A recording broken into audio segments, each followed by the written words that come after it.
Me confieso como alguien que siempre ha temido a la oscuridad, a lo que no tiene una explicación sencilla, a lo que muchos llamarían supersticiones. Quizá esto se debe a las costumbres y creencias de mi casa, o tal vez se trata solo de mera ignorancia. La realidad es que, sin importar la razón, vivo muchas situaciones con un miedo intenso. Lo lógico para una persona como yo sería limitar mi contacto y exposición a material y situaciones asociadas al terror y lo paranormal. Sin embargo, debo admitir que soy un fanático absoluto del tema. Llámenlo masoquismo si quieren, pero hay una cierta adicción a esa adrenalina al ver una película de terror o escuchar una historia que, a pesar de que me pueden llevar a un punto en el que estoy genuinamente aterrado, me genera una enorme satisfacción. Fue esta predilección lo que me llevó a aceptar un viaje con mis amigos, igualmente aficionados a lo sobrenatural, al pueblo mágico de Arteaga en Coahuila. Quisiera aprovechar el espacio para decirles que es un lugar que vale mucho la pena visitar. Algunos lo llaman la Suiza mexicana, y es realmente hermoso, rodeado de bosques densos y con un clima que le hace honor a su reputación. Hay un generoso número de cabañas, muchas de ellas en renta para visitantes y turistas, así como una infraestructura bien diseñada para darle un toque pintoresco. Trato de poner a la luz los detalles que considero muy positivos, pues no quisiera que lo que estoy a punto de relatarles los detenga de visitar este fascinante lugar. Arteaga también tiene una reputación de ser un lugar donde existe una intensa presencia de brujas. Vaya, al menos aquí en Monterrey han salido reportajes en televisión en donde se entrevista a mujeres que aseguran ser brujas de Arteaga, y que es una especie de tradición familiar. Cierto o no lo de su naturaleza, es un hecho que las mujeres entrevistadas son de carne y hueso. Viendo uno de estos reportajes es que mis amigos y yo decidimos que sería genial visitarlo. En ese reportaje es en donde se habló de la actividad paranormal que se vive y mencionaron un lugar llamado El Ejido de las Brujas, que se encuentra cerca de la zona turística de Arteaga, en un sitio conocido como La Biznaga. Así pues, nos dimos a la tarea de planear el viaje y elegir una de las opciones que consideramos más adecuada para nosotros. Queríamos una cabaña rústica, clásica, algo que nos hiciera sentir una experiencia lo más cercana posible a la naturaleza. Y, como podrán imaginar, tan cerca como fuera posible de La Biznaga.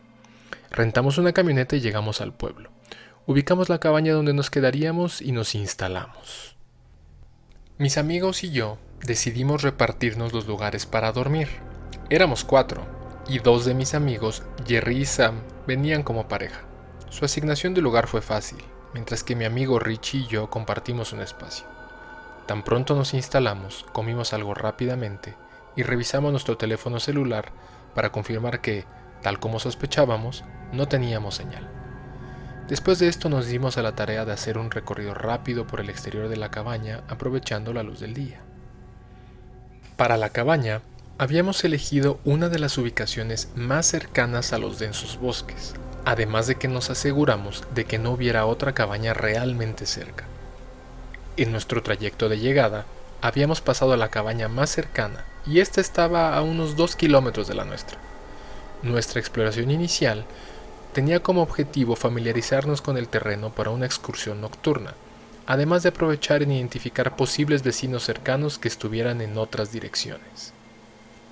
La ruta por la que llegamos se dirigía al este, por lo que la cabaña vecina se encontraba al oeste.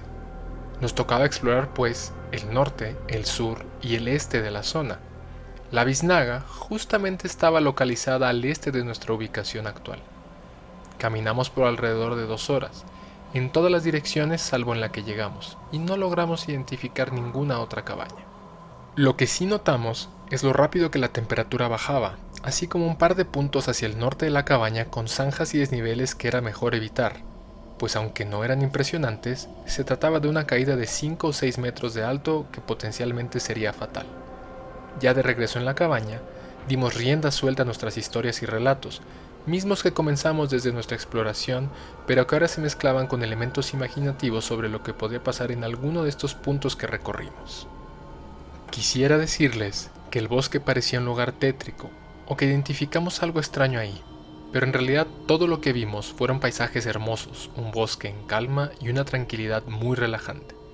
Sin embargo, al mezclar nuestros relatos con estos lugares, comenzamos a darle un tono más oscuro, más inquietante. Yo me empezaba a poner nervioso al compás de comentarios como: imagina si ahí donde vimos el tronco del árbol gigante hubiera duendes. Y otros como: no, eso que vimos no era una fogata normal. ¿No vieron que estaba en un lugar raro para hacer una fogata? En fin, se empezó a crear una atmósfera de exageración para sugestionarnos, y pues en realidad de eso se trataba el viaje. Era ya casi la medianoche y nos alistamos para ir a nuestra exploración nocturna. Preparamos nuestras linternas, nos pusimos ropa abrigadora y partimos a la aventura. El camino hacia el norte tenía los mencionados peligros. El oeste no prometía nada interesante, así únicamente el sur o el este serían destinos atractivos. Como podrán suponer, elegimos el este, y la promesa de aventura al acercarnos lo más posible a la biznaga.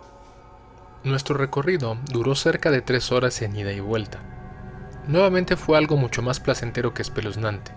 Más allá de algunos sonidos del bosque que nos llegaron a sobresaltar, tuvimos una oportunidad de disfrutar la luz de la luna, el olor fresco de los árboles y la hierba, así como de una plática entre amigos. Al regresar a la cabaña estábamos exhaustos. Richie y yo nos acomodamos en el espacio que teníamos designado para dormir e intentamos darle cierta privacidad a Sam y a Jerry. Apagamos las linternas y al menos yo caí rendido por el cansancio y no tardé en cerrar mis ojos y dormir. Me despertó entonces un grito de Sam. Le tomó un momento a Jerry calmarla y cuando nos acercamos a ellos nos dijo claramente: «Güey, alguien me agarró los pies». Ella estaba segura de que se trataba de una broma, algo que estábamos jugando Richie y yo. Le aseguré que yo dormía profundamente y Ricardo dijo que él también. Jerry parecía estar descartado porque, según ella, estaban abrazados mientras dormían. Regresamos todos a dormir. Para mí ya no era tan sencillo, el incidente me había quitado el sueño y ahora estaba un poco nervioso. Me quedé despierto, alerta, con mis sentidos elevados por el miedo que sentía. Bien podría tratarse de una broma, cualquiera de mis amigos era capaz de hacer eso y mucho más. Con tal de pasar un buen rato, me asustarían a mí y a cualquiera que quisiera. Unos minutos después, fue Richie quien nos levantó con un grito. ¡Ah! No mames, alguien me tocó la cara. Ahora tenía certeza de que Jerry y Sam no se habían acercado, pues no solo yo estaba despierto y observando, sino que no se había escuchado sonido alguno en un piso que con el menor movimiento rechinaba. ¡Ya, güey! Deja estar de chistoso y deja dormir, dijo Jerry con tono molesto. Güey, neta no estoy jugando, me tocaron la cara, respondió Richie con un tono en su voz que lo hacía casi convincente. Yo estaba despierto y no vi nada, señalé con temor, pues mi nivel de miedo había subido considerablemente. Todos nos miramos por un momento, y entonces acordamos algo que nos ayudaría a estar más tranquilos: acomodarnos todos juntos para dormir. Prendimos las linternas y movimos nuestras cosas de tal modo que al recostarnos estuviéramos lado a lado.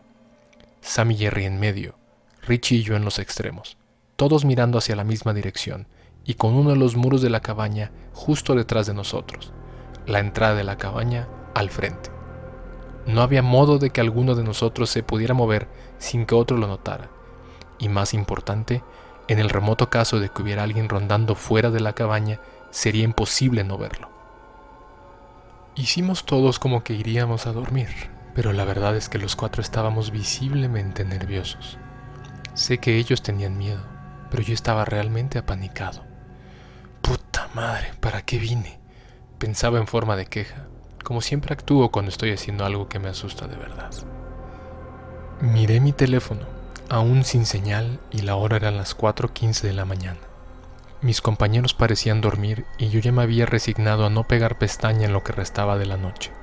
Me sentía solo, como si recayera en mí una responsabilidad de ser el vigía o quien tuviera que cuidarnos mientras ellos dormían. Entre la oscuridad, comencé a notar unas sombras que se movían en el exterior, así como escuchar el viento que silbaba. Le atribuía al viento y a los árboles dichas sombras, hasta que distintivamente escuché la madera del piso de la cabaña crujir a unos cuantos pasos de donde nosotros estábamos. Quería gritar, quería alertar a los demás, pero no podía pronunciar palabra alguna ni moverme. Estaba paralizado por el miedo. Levanté un poco la mirada hacia la ventana en la puerta de la cabaña y ahí estaba, una figura oscura y difusa, como si fuera una sombra en su totalidad, pero muy oscura. En este punto, por el miedo que sentía, comencé a llorar, pero sin poder hacer ruido, como entre desesperación y pánico. La figura se movió con calma hacia uno de los lados de la cabaña y fue en ese momento cuando se empezaron a escuchar toquidos en la puerta de la cabaña, así como en las ventanas. Por supuesto, todos lo notamos, pero nadie habló por unos segundos. Estábamos paralizados por el miedo. En ese momento ya no se veía a nadie ni en la puerta ni en las ventanas, pero los toquidos habían sido inconfundibles. Otro grito de Sam fue lo que rompió ese momento que parecía congelarse en el tiempo y todos reaccionamos. Nos levantamos acelerados, encendimos las luces mientras ella repetía, llorando: ¡Hay alguien afuera! Jerry, que siempre ha sido el valiente del grupo, gritó: ¿Quién está ahí? ¿Qué chingados quieren? Después de un segundo de silencio, claramente escuchamos todos una risa que nos heló la sangre. En ese punto ya no teníamos idea de qué hacer. Queríamos salir a la camioneta para regresar, pero la idea de salir nos parecía imposible. Los teléfonos seguían sin señal y nuestro miedo era infinito. Fue Richie quien empezó a colocar todas las cosas que pudimos en la puerta, como tratando de hacer una barrera, una barricada para que nadie pudiera pasar a la cabaña. Le ayudamos como mejor pudimos, y sin nada más que hacer, nos arrinconamos los cuatro y mantuvimos las linternas encendidas. Acordamos que tan pronto saliera el sol, intentaríamos abandonar la cabaña, subiendo a la camioneta para regresar al pueblo. Tomó casi 2 horas que el sol saliera, y durante ese tiempo, cada pequeño ruido o movimiento nos hacía brincar. Una vez que salió el sol, deshicimos nuestra barricada, salimos apresurados a la camioneta y regresamos hasta el pueblo. Estábamos temblando cuando Richie al fin se estacionó. Nos quedamos unos minutos mirándonos, como incrédulos. Ya con señal a nuestros teléfonos, llamamos a quienes nos habían rentado la cabaña y les explicamos lo sucedido. Nos respondieron con una indiferencia extraña, aludiendo a que seguramente había sido el personal de protección de la zona que hace sus rondines. Ni mis amigos ni yo nos quedamos satisfechos con la explicación, pues la experiencia que tuvimos fue claramente algo más difícil de comprender que un simple rondín de seguridad. A pesar de esto, seguimos teniendo un gusto especial por aquello que nos asusta. Cuando alguien nos quiere contar una historia de terror o relato, siempre tenemos esta historia, que hasta hoy supera cualquier otra cosa que podamos contar o que puedan contarnos a nosotros. Hemos hablado de volver a Arteaga, a la cabaña, estando mejor preparados y dispuestos a documentar cualquier cosa extraña que nos suceda. No lo hemos hecho, porque en el fondo, así como yo, mis amigos saben que tuvimos suerte de salir de ahí y de estar aquí contando esta historia.